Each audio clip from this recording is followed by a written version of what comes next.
Thank you, Ceann Comhairle, or last Ceann Comhairle, sorry.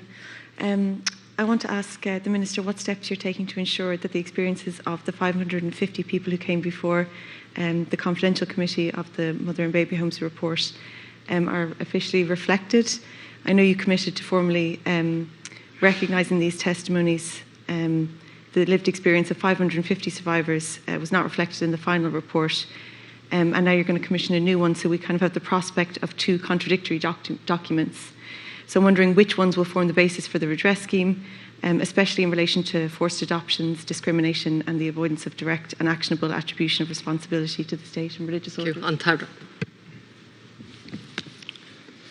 Thank you, Deputy. Look, I've reflected deeply on many aspects of the Commission's report since its publication and the survivors' response to it. And I understand there are some survivors who are disappointed in how their personal testimonies were reported. I think people expected to see their full narrative as they told it rather than abbreviated sections. And I think it's become apparent that many did not know that the twin processes were in operation during the investigation. And much of the frustration is as a consequence of this. And the process has not fulfilled their expectations, and that's something I deeply regret.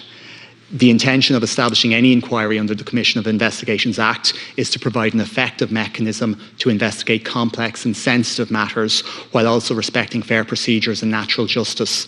That was undoubtedly the intention of the Oireachtas when it approved the establishment of the Commission. And in recognising the importance of maintaining the confidentiality of so many, the Commission was required to produce a report of a general nature, and this is what it was tasked to do in its terms of reference.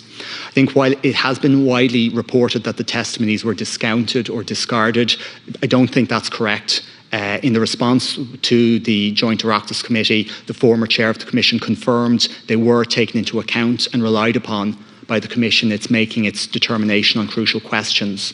However, I'm also conscious of the need for that lived experience of those who attended the confidential committee to be more clearly heard, understood and officially recognised as part of our history.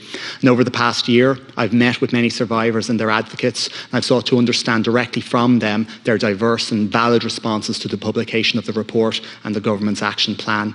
And their views are paramount to me, and I've worked to listen to them and try and rebuild some trust. And it's always been clear, and I've always been clear, that the Commission's point does not the Commission report does not represent the end point in the state's response to mother and baby institutions.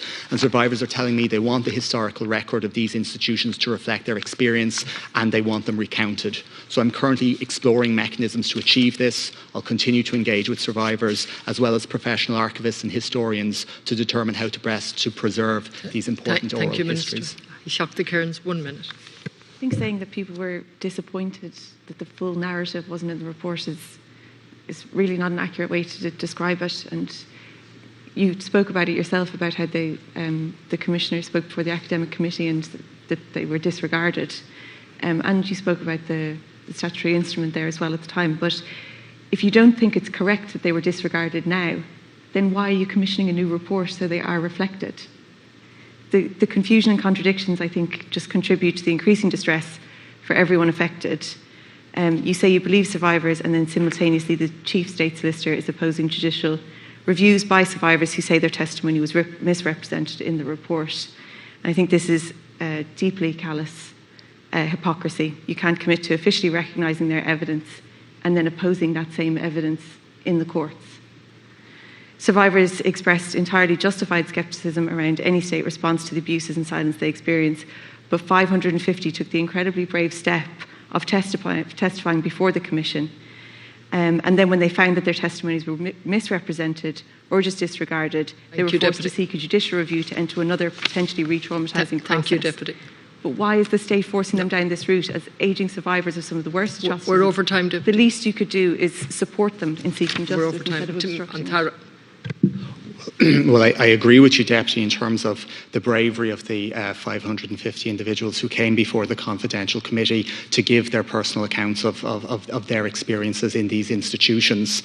And while I've always said that chapter and the extracts from their stories has had a huge impact on me, I'm also aware that they are just extracts, and that the engagement I've had with survivors are people saying, I didn't want just part of my story.